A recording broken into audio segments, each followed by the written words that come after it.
엄마인 척하세요. 폭설이 쏟아지던 밤 대기업 회장은 막다른 골목에 몰려 있었습니다.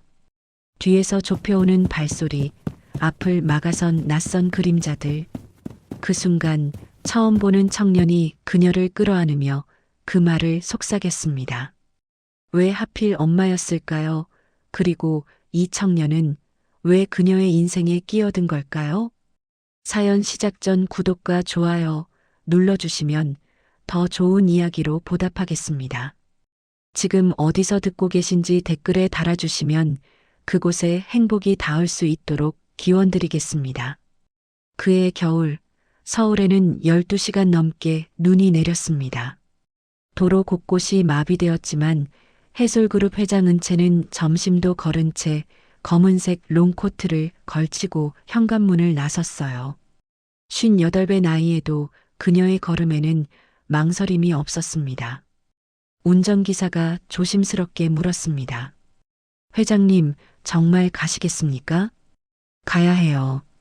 은채의 목소리에는 평소와 다른 무게가 실려 있었습니다.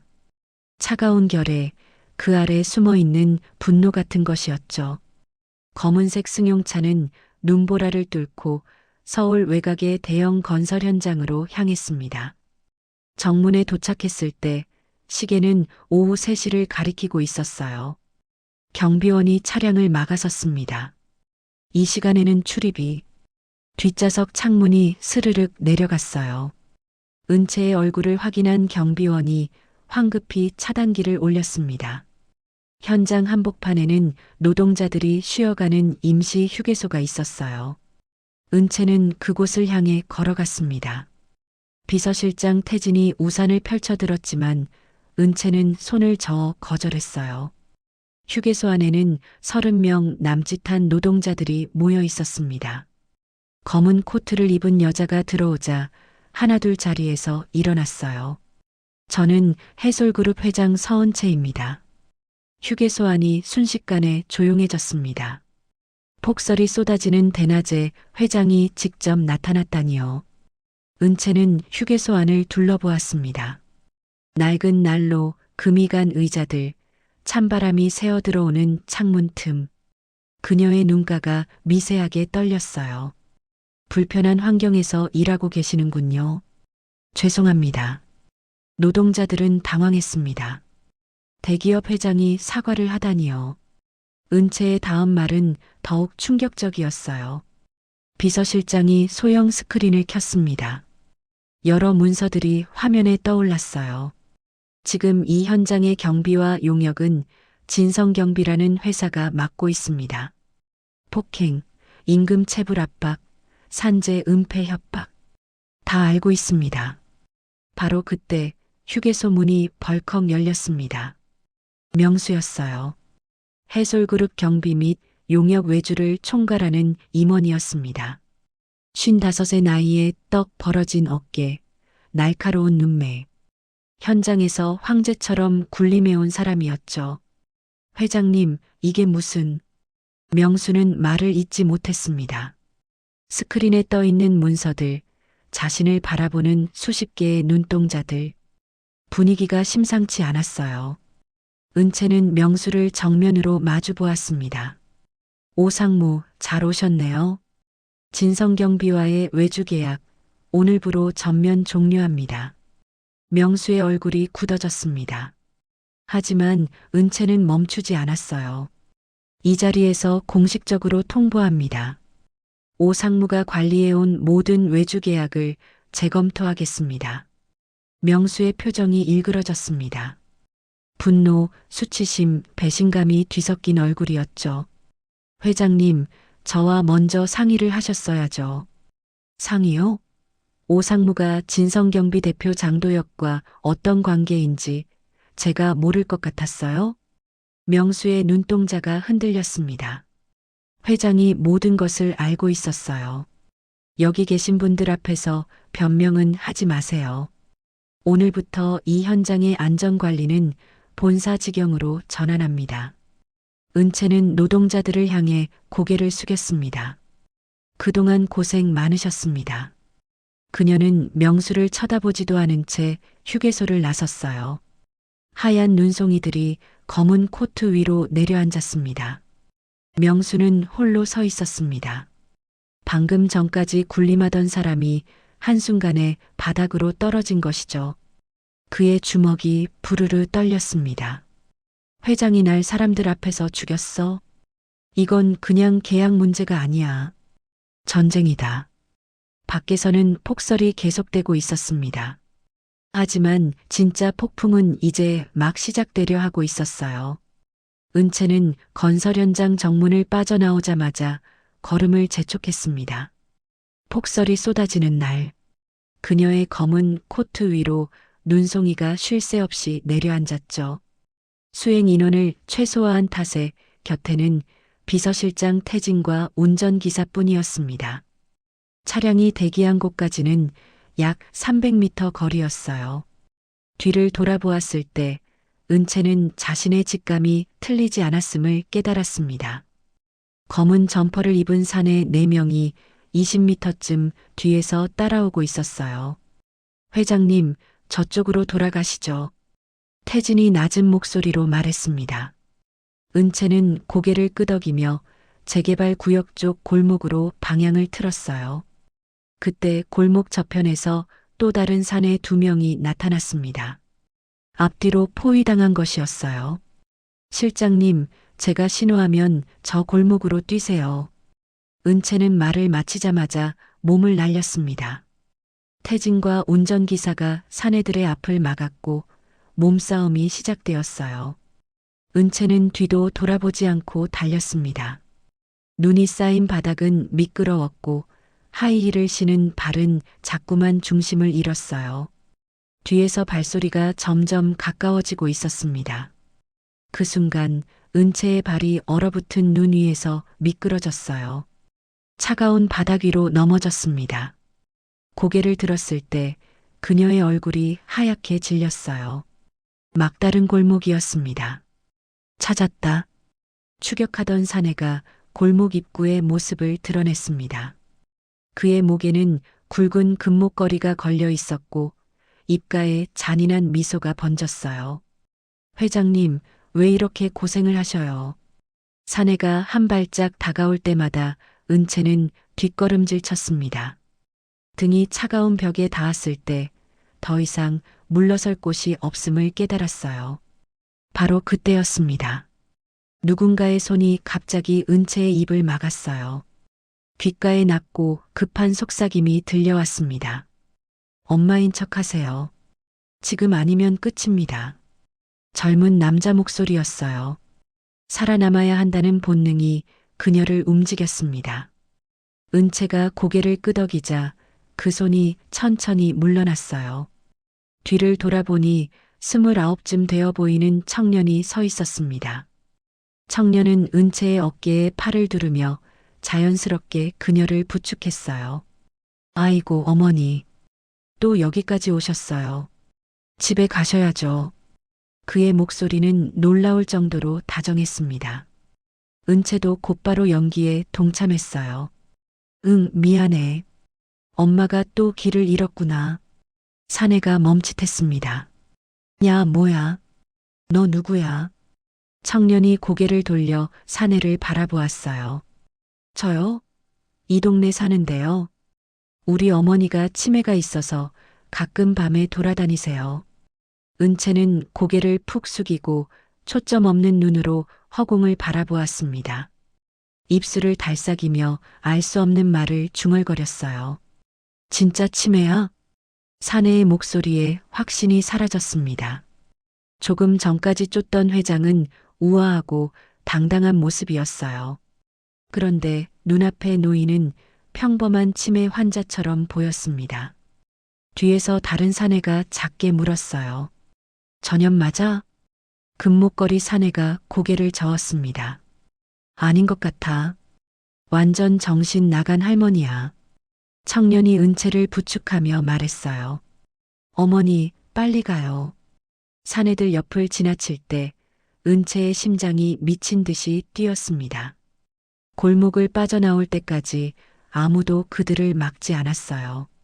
조금만 더 가시면 돼요. 저쪽 컨테이너로요. 청년이 낮게 속삭였습니다. 은채는 그의 얼굴을 올려다보았어요. 폭설 속에서 희미하게 빛나는 그의 눈이 이상하게도 낯설지 않았습니다. 그날 밤 은채는 이름 모를 청년 덕분에 살아남았어요. 아직은 그가 누구인지 알지 못했습니다. 하지만 한 가지는 분명했어요. 그의 목소리로 처음 들은 엄마라는 단어가 이상하게도 가슴 깊은 곳을 흔들어 놓았다는 것을요. 도윤은 은채의 팔을 잡아 이끌며 좁은 골목을 빠져나갔습니다. 그의 손은 차가웠지만 그 힘만큼은 단단했어요. 두 사람은 재개발 구역 끝자락의 낡은 컨테이너 앞에 도착했습니다. 녹이 쓴 철문을 열자 삐걱거리는 소리가 밤 공기를 갈랐어요. 도윤이 스위치를 켜자 천장의 작은 전구가 희미하게 빛을 내뿜었습니다. 컨테이너 안에는 접이식 간이 침대와 낡은 전기난로가 놓여 있었어요. 여기서 사세요? 동절기 현장 인력은 숙소가 따로 없어요. 그나마 여기가 바람을 막아주니까요. 그의 목소리는 담담했습니다. 불평도 한탄도 없었어요. 은채는 그 담담함이 오히려 가슴을 저몄습니다. 도윤이 종이컵에 자판기 커피를 따라 건넸습니다. 은채는 두 손으로 컵을 감싸 쥐었어요. 고마워요. 아까 그 기지가 아니었으면 큰일 날 뻔했어요. 도윤은 은채 맞은편에 쪼그려 앉았습니다.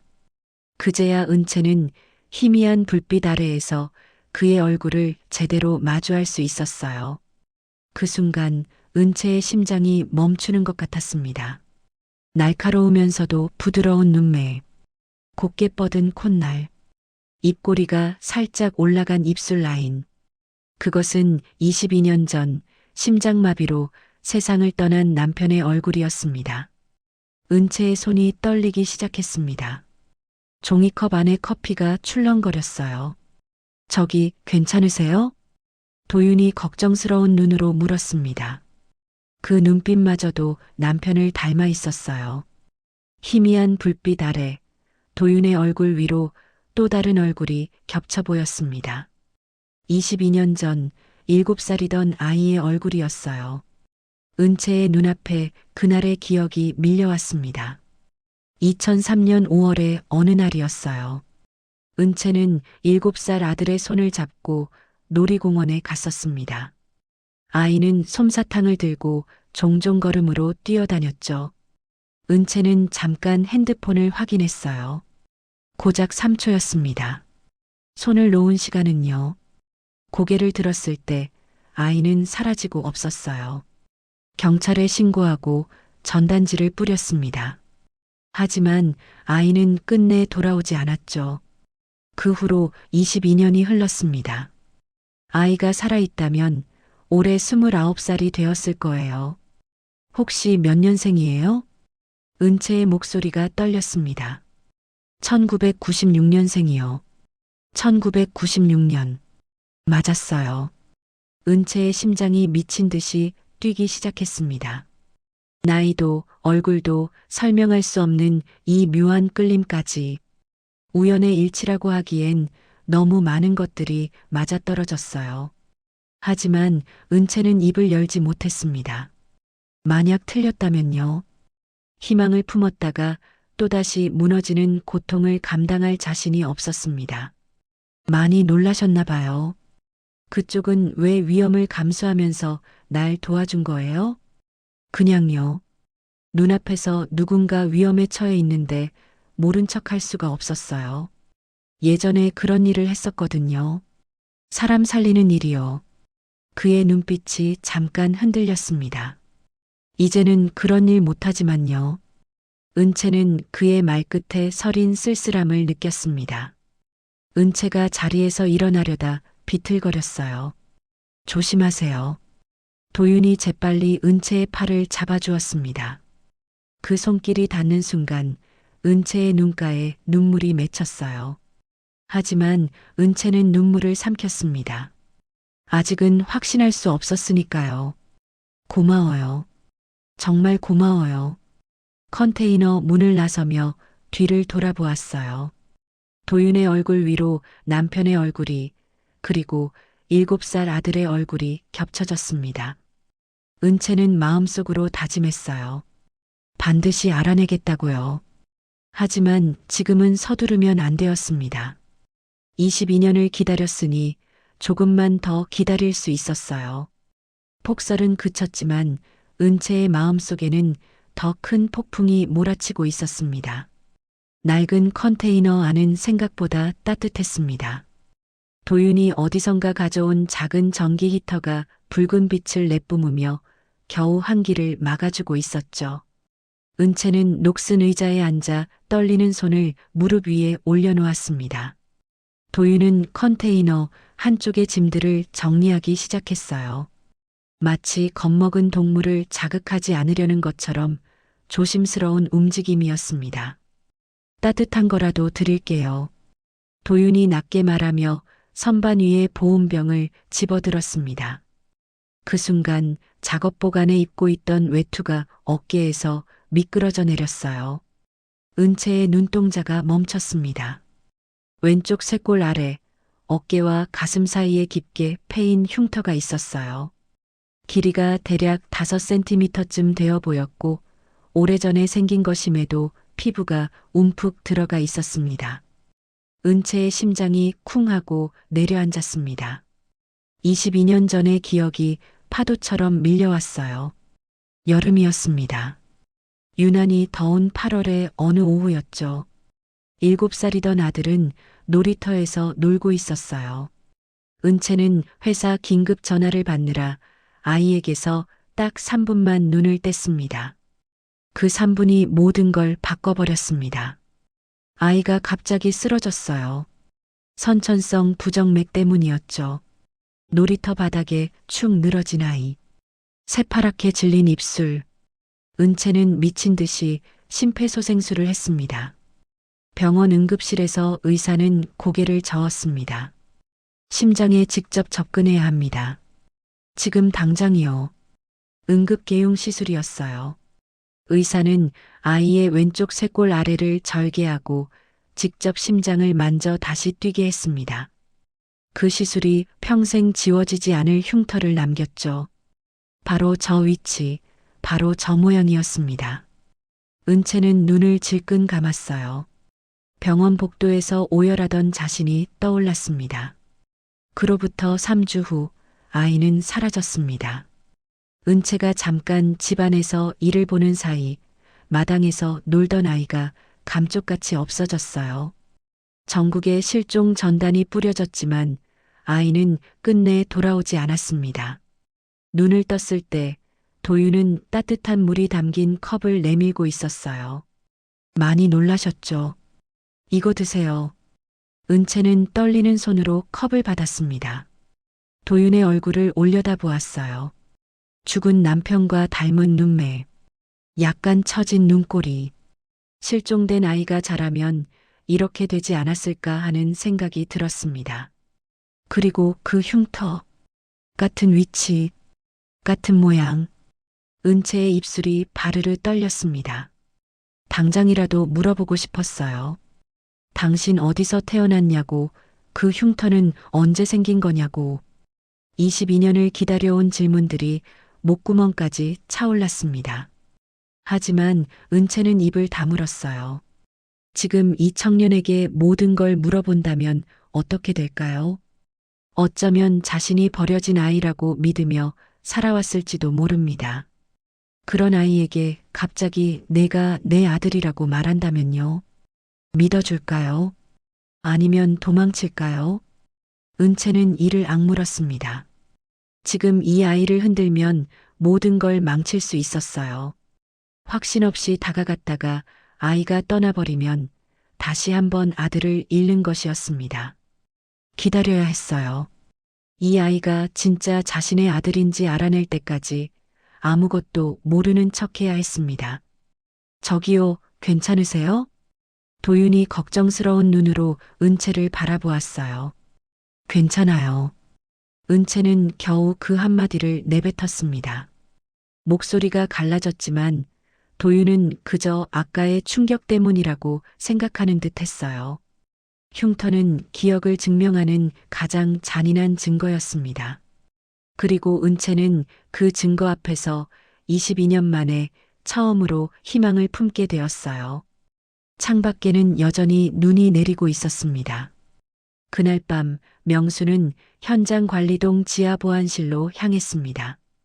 아무도 없는 그곳에서 혼자 모니터 앞에 앉았어요. 화면에는 몇 시간 전 폭설이 쏟아지던 현장의 모습이 담겨 있었습니다. 명수는 영상을 되돌렸습니다. 한 번, 두 번, 세 번. 같은 장면을 수십 번이나 반복 재생했어요. 손가락이 마우스 위에서 미세하게 떨리고 있었습니다. 화면 속에서 은채가 골목으로 사라지는 순간 누군가 그녀의 팔을 잡아 끌었어요. 명수는 그 장면에서 영상을 멈추고 확대 버튼을 눌렀습니다. 거친 화질 속에서 한 청년의 옆모습이 드러났습니다. 낯선 얼굴이었어요. 그러나 어딘가 묘하게 익숙했죠. 그 익숙함의 정체를 알 수 없다는 것이 명수를 불안하게 만들었습니다. 명수는 인사 시스템에 접속해 안전보조 인력 명단을 출연했어요. 김도윤. 사진을 클릭하자 화면 가득 청년의 얼굴이 나타났습니다. 명수는 숨을 멈췄어요. 그제야 깨달았습니다. 이 얼굴이 왜 익숙한지를요. 22년 전 명수가 신입이던 시절, 당시 회장의 남편이었던 창업주의 얼굴을 그는 아직도 기억하고 있었습니다.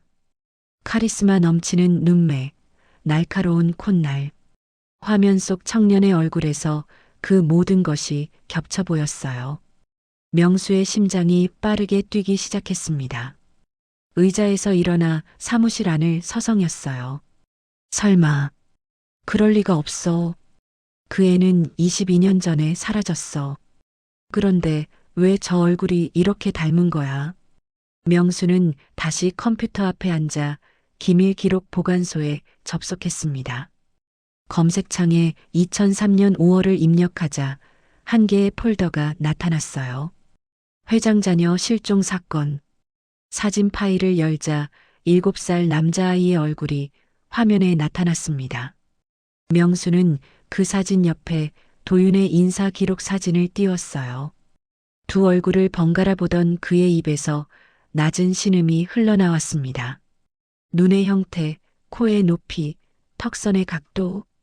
아이가 자라면 바로 저런 얼굴이 될 거라는 걸 누구라도 알 수 있을 만큼 닮아 있었어요. 명수는 두 손으로 얼굴을 감쌌습니다. 분노인지 공포인지 스스로도 알 수 없었어요. 도윤의 인사 기록을 다시 확인했습니다. 생년월일 1996년 3월 15일. 실종된 아이와 정확히 일치했어요. 출생지는 미상, 호적에는 고아원 출신. 모든 퍼즐 조각이 맞아떨어지고 있었습니다. 명수는 의자에 깊이 파묻혀 천장을 올려다보았습니다. 눈에 어두운 빛이 감돌았어요. 만약 저 청년이 정말로 회장의 아들이라면 모든 것이 끝나는 겁니다. 20년 넘게 외주 계약을 관리하며 챙겨온 뒷돈, 조폭 프론트 회사들과의 거래, 현장 사고들을 은폐하며 받아온 대가, 그 모든 것이 한순간에 무너질 수 있었어요. 명수의 손이 주먹을 쥐었습니다. 그의 머릿속에는 오직 하나의 생각만 맴돌았어요. 저놈이 살아있으면 나는 끝이다. 그는 휴대폰을 꺼내 연락처를 스크롤하다 한 이름에서 멈췄습니다. 장도혁. 외주 경비회사 대표이자 오랜 공범이었죠. 나야. 김도윤이라는 놈 있어. 현장 안전보조 인력인데 내일 당장 신상 전부 털어. 무슨 일이야 갑자기. 그냥 해. 묻지 말고. 전화를 끊고 다시 모니터를 바라보았습니다. 7살의 아이와 29살의 청년. 22년이라는 시간을 사이에 둔 같은 얼굴이 나란히 떠 있었어요. 명수는 천천히 모니터 전원을 껐습니다. 어둠 속에서도 그의 눈만은 차갑게 빛나고 있었어요. 그는 은채가 아직 모르는 것을 알고 있었습니다. 회장보다 먼저 진실에 도달한 것이죠. 은채가 깨닫기 전에 저 청년을 제거할 시간이 생긴 겁니다. 명수는 어둠 속에서 낮게 중얼거렸습니다. 회장님, 아드님 찾으셨다고 좋아하시긴 일러요. 그의 입꼬리가 천천히 올라갔습니다. 하지만 그것은 웃음이 아니었어요. 짐승이 이빨을 드러내는 것 같은 표정이었습니다.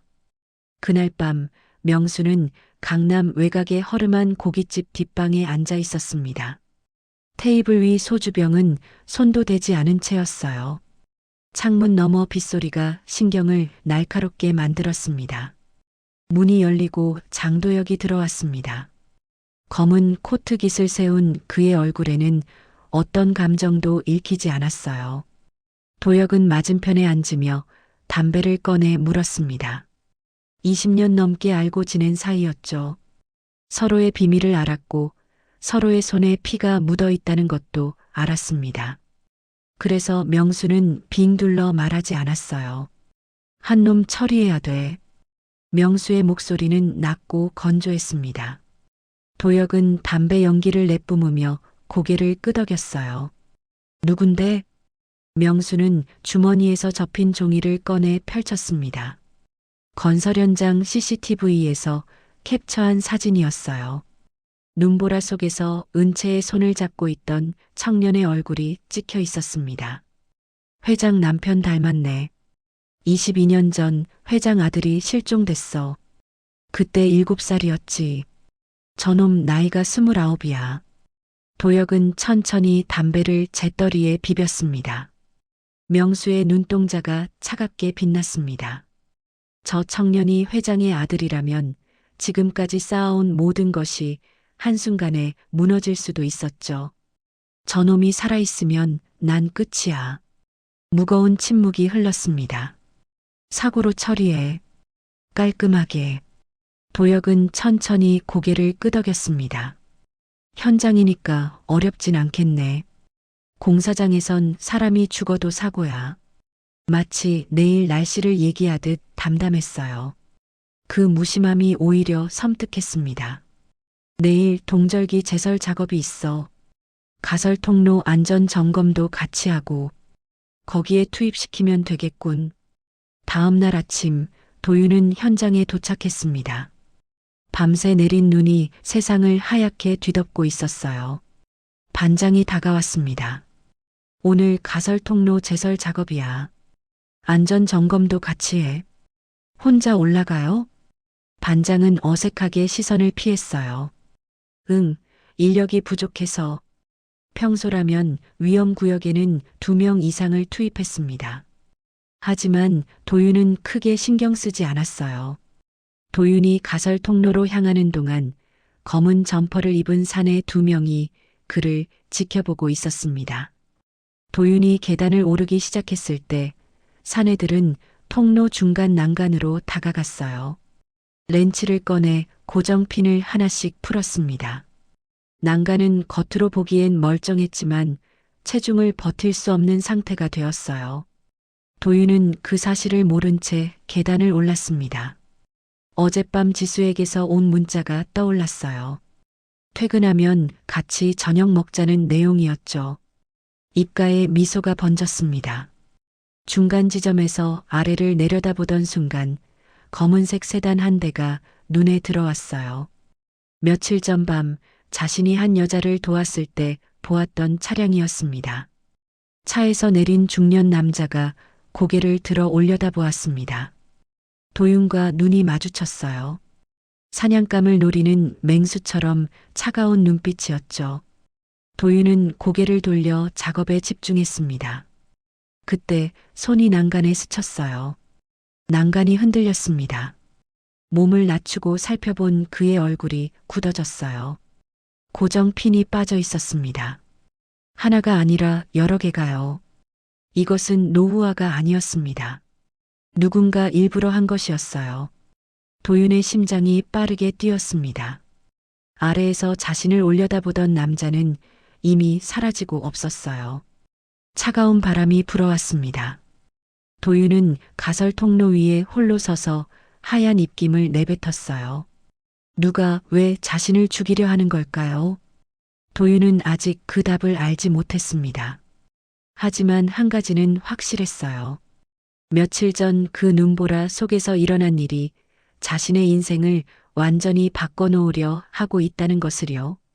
그날 아침 은채는 이상하게 가슴이 무거웠습니다. 며칠 전 골목에서 만난 청년의 얼굴이 자꾸만 떠올랐기 때문이에요. 죽은 남편과 닮은 눈매, 그리고 쇄골 아래 깊이 패인 흉터. 우연이라고 치부하기엔 너무 많은 것들이 겹쳐 있었죠. 비서실장 태진이 조심스럽게 문을 열고 들어왔습니다. 입술이 굳어 있었어요. 현장에서 사고가 났습니다. 가설 통로가 무너졌어요. 부상자 이름이 김도윤입니다. 그 순간 은채의 세상이 멈췄습니다. 귀에서 웅웅거리는 소리가 났고 눈앞이 하얗게 변했어요. 22년 전 놀이터에서 아이의 손을 놓친 그날의 공포가 온몸을 휘감았습니다. 병원으로 가요. 지금 당장.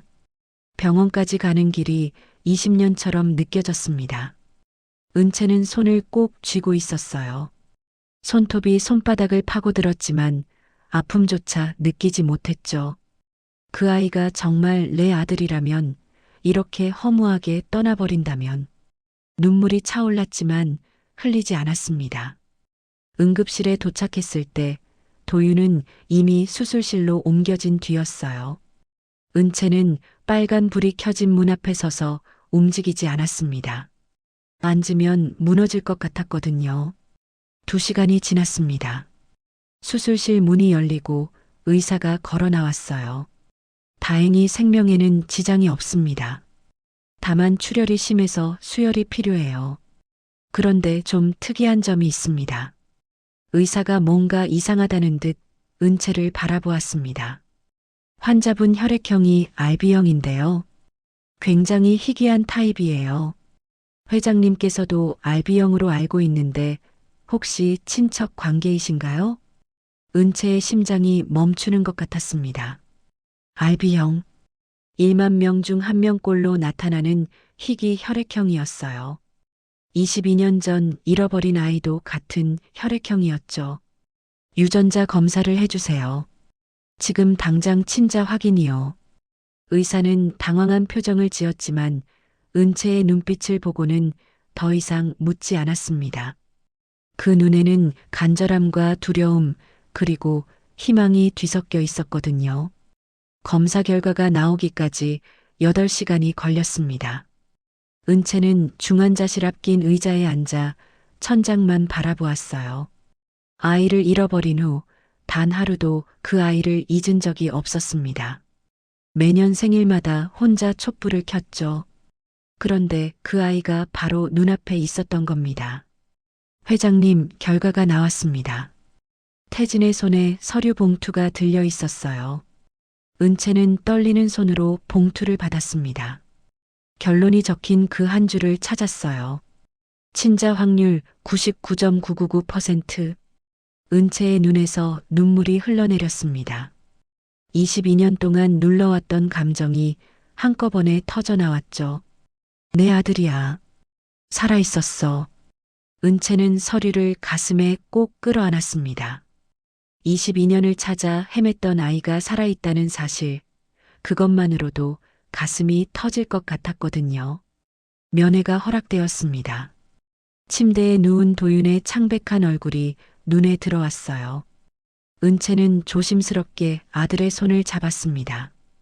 따뜻했어요. 엄마야. 늦어서 미안해. 눈물이 도윤의 손등 위로 떨어졌습니다. 창밖으로 붉은 노을이 병실을 물들였어요. 이제부터는 내가 지켜줄게. 다시는 놓지 않을게. 그것이 22년을 기다린 어머니의 약속이었습니다. 중환자실 유리창 너머로 보이는 도윤의 얼굴은 창백했습니다. 온몸에 감긴 붕대와 산소호흡기가 그의 상태를 말해주고 있었죠. 은채는 유리창에 손을 짚은 채 그 자리를 떠나지 못했습니다. 22회를 찾아 헤맸던 아이가 저기 누워 있는데 그 아이의 과거에 대해 자신은 아무것도 모릅니다. 그때 복도 끝에서 젊은 여자가 뛰어왔습니다. 지수였어요. 도윤 씨 어디 있어요? 지수는 유리창 너머를 보더니 주저앉았습니다. 저는 한지수예요. 도윤 씨 연인이에요. 연인. 아들에게 사랑하는 사람이 있었다는 사실조차 은채는 몰랐습니다. 도윤 씨에 대해 이야기해 줄 수 있을까요? 두 사람은 복도 끝 벤치에 앉았습니다. 지수가 천천히 입을 열었어요. 도윤 씨는 고아원에서 자랐어요. 7살 때 발견됐다고 하더라고요. 부모가 누군지 아무것도 몰랐대요. 은채의 손이 떨렸습니다. 7살. 도윤이 사라진 게 바로 7살 때였어요. 대체 누가 제 아이를 고아원에 버린 겁니까? 고아원에서 힘들었을 텐데 다친 아이 있으면 제일 먼저 달려가 치료해줬대요. 그래서 구급대원이 되고 싶어 했어요. 부모 손길 한 번 못 받았으면서도 그 아이는 누군가를 보살피며 자랐습니다. 구급대원 자격을 거의 땄었어요. 그런데요. 지수의 눈에서 눈물이 흘러내렸습니다. 그날 일은 제 때문이에요. 3년 전 남자친구가 술에 취해 병원 앞에 왔어요. 저를 끌고 가려 했고 뺨도 때렸어요. 도윤 씨가 구급차에서 내리다 그 장면을 봤어요. 달려와서 말렸는데 그 사람이 먼저 도윤 씨를 때렸어요.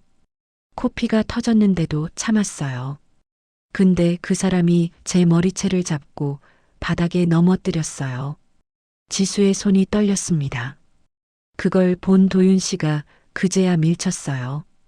그 사람이 화단 모서리에 머리를 부딪혔어요. 두개골 골절이었어요. 은채는 눈을 감았습니다. 자신을 때려도 참았지만 사랑하는 사람이 다치는 건 참지 못한 거겠죠. 구급대원 실습생이 폭력을 행사했다고요. 정당방위라 했지만 안 통했어요. 자격은 취소됐고 아무도 편 들어주지 않았어요. 은채는 한동안 아무 말도 못했습니다. 제 아들은 사람을 살리고 싶어 했어요. 사랑하는 사람을 지키려다 그 꿈을 잃었습니다. 은채의 눈에서 눈물이 흘러내렸습니다. 사람들 앞에서 우는 건 처음이었어요.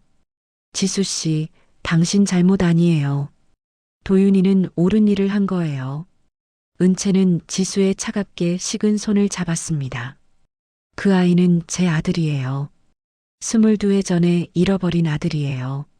아이를 찾으려 회사를 키웠는데 정작 제 아이는 고아원에서 자라고 사람을 살리려다 인생이 부서졌어요. 그러니 당신 탓하지 마세요. 두 여자는 한동안 말없이 앉아 있었습니다. 은채는 유리창을 다시 바라봤습니다. 제 아이는 부모 없이도 바르게 자랐어요. 아무도 지켜주지 않는 세상에서 남을 지키려 했습니다. 그러다 무너졌어요. 이제는 제가 지킬 차례입니다. 은채는 눈물을 닦고 비서실장 태진에게 전화를 걸었습니다. 태진 씨, 3년 전 폭행 사건 기록 전부 찾아줘요. 도윤이 자격 박탈건 재심 가능한지 알아보고요. 전화를 끊고 은채는 유리창에 손을 대었습니다. 잃어버린 시간을 되돌릴 수는 없어요. 하지만 앞으로의 시간은 만들어줄 수 있습니다. 은채의 눈빛이 달라졌습니다. 눈물은 말랐지만 그 안에는 불꽃이 타오르고 있었어요. 어머니의 불꽃이었습니다. 주주총회가 열리는 날 아침, 은채는 거울 앞에 오래 서 있었습니다. 22년이라는 시간의 무게가 고스란히 느껴졌어요. 오늘은 모든 것이 끝나는 날이자 다시 시작되는 날이었습니다. 총회장으로 향하기 전 은채는 병원에 먼저 들렀습니다. 도윤은 휠체어에 앉아 창밖을 바라보고 있었어요. 추락사고로 다친 다리에는 아직 깁스가 감겨 있었습니다. 은채는 문 앞에서 잠시 멈췄습니다. 아들의 뒷모습을 바라보는 것만으로도 가슴이 저려왔어요. 도윤이 고개를 돌렸습니다. 오셨어요. 그 한마디에 은채의 마음이 흔들렸습니다. 아직 도윤은 그녀를 어머니라고 부르지 못했어요. 하지만 은채는 기다릴 수 있었습니다. 이미 22년을 기다렸으니까요. 준비됐니? 도윤이 고개를 끄덕였습니다. 저도 알고 싶어요. 왜 제가 그렇게 살아야 했는지. 총회장에 도착하자 은채가 휠체어를 밀며 들어서는 순간 장내가 술렁였습니다. 그녀의 눈은 오직 한 사람만을 찾고 있었어요. 명수. 그는 맨 앞줄에 앉아 비웃음을 띠고 있었습니다. 은채는 단상에 올라 마이크 앞에 섰습니다. 오늘 주주총회를 시작하기 전에 먼저 보여드릴 것이 있습니다. 거대한 스크린에 영상이 떠올랐습니다. 어두운 방에서 명수와 도혁이 마주 앉아 있었어요. 영상 속 명수의 목소리가 흘러나왔습니다. 그놈 없애면 끝이야. 사고로 처리해. 장내가 얼어붙었습니다. 명수의 얼굴이 하얗게 질렸어요. 이건 조작이야. 회장, 이게 무슨 짓이오? 은채는 대답 대신 다음 영상을 재생했습니다. 외주 계약서, 자금 흐름도, 조폭 프론트 회사와의 연결고리. 20년 가까이 쌓여온 비리의 증거들이 드러났죠. 저 영상 속에서 없애라고 한 사람이 누군지 아십니까? 은채는 도윤을 바라보았습니다. 아들의 눈에 눈물이 고여 있었지만 그는 똑바로 앞을 바라보고 있었어요. 22년 전 제 아들이 실종됐습니다. 그리고 22년 후 저는 제 아들을 다시 찾았습니다. 은채의 손이 도윤의 어깨 위에 얹혔습니다. 그 손이 미세하게 떨리고 있었어요. 이 아이가 제 아들입니다. 친자 일치율 99.999%. 그리고 이 아이는 며칠 전 저 사람의 지시로 죽을 뻔했습니다. 바로 그때 총회장 문이 열렸습니다. 경찰들이 곧장 명수에게 다가갔어요. 오명수 씨, 살인 교사 및 업무상 배임 혐의로 체포합니다. 명수는 경찰에게 끌려가면서도 은채를 노려보았습니다. 회장, 나 혼자 무너질 것 같소? 은채는 대답하지 않았습니다. 대신 도윤의 손을 잡았어요. 명수가 끌려나간 후 은채는 다시 마이크 앞에 섰습니다. 이 아이는 제 아들이며 이 회사의 증거입니다. 사람들은 깨달았습니다.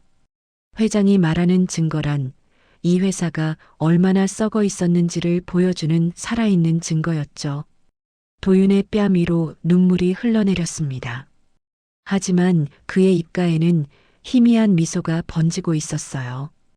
22년, 함께 할 수 있었던 시간들, 그것들은 돌아오지 않았습니다. 하지만 지금 이 순간만큼은 되찾을 수 있었어요. 총회장을 나서는 길, 도윤이 낮은 목소리로 말했습니다. 고마워요. 저를 찾아줘서. 은채는 걸음을 멈췄습니다. 22년 동안 참아왔던 것들이 밀려왔어요. 내가 고마워. 살아있어줘서. 그녀의 목소리는 울음으로 젖어 있었습니다. 22년 만에 흘리는 안도의 눈물이었어요. 봄이 오고 있었습니다. 잃어버린 시간은 돌아오지 않았지만 앞으로의 시간만큼은 함께 만들어갈 수 있었어요. 겨울이 물러가고 봄이 찾아왔습니다. 해솔그룹 본사 앞 벚나무에는 연분홍 꽃망울이 터지기 시작했고 차가웠던 바람도 어느새 부드러워졌습니다. 은채는 창밖을 바라보며 깊은 숨을 내쉬었습니다. 불과 3개월 전만 해도 이렇게 평화로운 아침이 올 거라곤 상상도 못했었죠. 오늘은 특별한 날이었습니다. 도윤에게 첫 번째 공식 프로젝트를 맡기는 날이었습니다. 회의실 문을 열자 도윤이 먼저 와서 기다리고 있었습니다. 아직 왼쪽 어깨가 완전히 낫지 않아 팔걸이를 하고 있었지만 그의 눈빛은 그 어느 때보다 맑고 단단했습니다. 일찍 왔구나. 은채가 부드럽게 말했습니다. 어머니보다 먼저 와서 기다리고 싶었어요. 어머니라는 호칭이 아직도 익숙하지 않은 듯 도윤의 목소리가 살짝 떨렸습니다. 은채도 마찬가지였습니다. 29회 만에 듣는 그 단어는 매번 심장을 울렁이게 만들었으니까요. 은채가 테이블 위에 서류 파일을 도윤 앞으로 밀었습니다. 표지에는 생명안전센터 설립안이라고 적혀 있었습니다. 해솔그룹 산하에 새로운 센터를 만들려고 해. 구급대 출신, 소방관 출신, 의료진 출신들로 구성된 안전 전담 조직이야. 현장에 파견해서 안전 점검을 하고 사고가 나면 즉시 대응하는 거지. 가장 중요한 건 사고 은폐가 불가능한 구조로 만드는 거야. 도윤은 서류를 넘기며 눈시울이 점점 붉어져 갔습니다. 이 센터의 초대 책임자를 내가 맡아줬으면 해.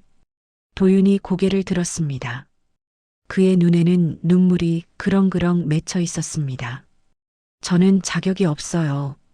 구급대원 실습도 끝까지 못 마쳤고 폭력 전과까지 있는 사람인데요. 은채는 자리에서 일어나 아들의 손을 조심스럽게 잡았습니다. 29회 만에 처음 잡는 손이었습니다. 거칠고 굳은 살이 박힌 손이었지만 세상에서 가장 소중한 손이었죠. 도윤아, 내가 왜 그 일을 당했는지 나는 다 알아. 술 취한 남자가 여자친구를 때리는 걸 그냥 못 본 거잖아. 사람을 살리려다가 내 인생이 부서진 거잖아. 도윤의 어깨가 작게 떨렸습니다. 그게 바로 내가 이 일을 해야 하는 이유야. 생명의 무게를 아는 사람, 약한 사람 앞에서 외면하지 못하는 사람. 그런 사람이 이 일을 해야 해. 도윤은 고개를 숙인 채 어깨를 들썩이며 울었습니다. 29회 동안 혼자 버텨온 세월의 무게가 눈물이 되어 쏟아지는 것 같았습니다. 은채는 아들의 등을 천천히 쓸어주었습니다. 한참 후 도윤이 눈물을 닦으며 고개를 들었습니다. 그의 눈빛이 달라져 있었습니다. 하겠습니다. 이제는 지키는 일을 하겠습니다. 일주일 후 생명안전센터 출범식이 열렸습니다. 단상 위에는 은채와 도윤이 나란히 서 있었습니다. 은채가 마이크 앞에 섰습니다. 그녀의 목소리는 낮지만 또렷했습니다. 오늘 한 가지 약속을 드리겠습니다. 이 회사는 더 이상 사고를 비용으로 계산하지 않겠습니다. 박수 소리가 강당을 가득 채웠습니다. 은채는 옆에 서 있는 도윤을 바라보았습니다. 29회 전 시작된 긴 이별이 이제야 끝난 것이었습니다. 아이를 잃어버리게 만든 세상, 그 세상을 이제는 아들이 바꾸려 하고 있었습니다. 창밖으로 봄바람이 불어왔습니다. 오랜 겨울이 끝나고 드디어 봄이 온 것이었습니다. 오늘의 이야기가 잔잔한 위로가 되었다면 구독과 좋아요를 눌러주세요. 그리고 사연의 주인공을 위한 따뜻한 말씀도 댓글로 부탁드립니다. 당신의 오늘을 늘 응원합니다. 황금빛 인생이었습니다.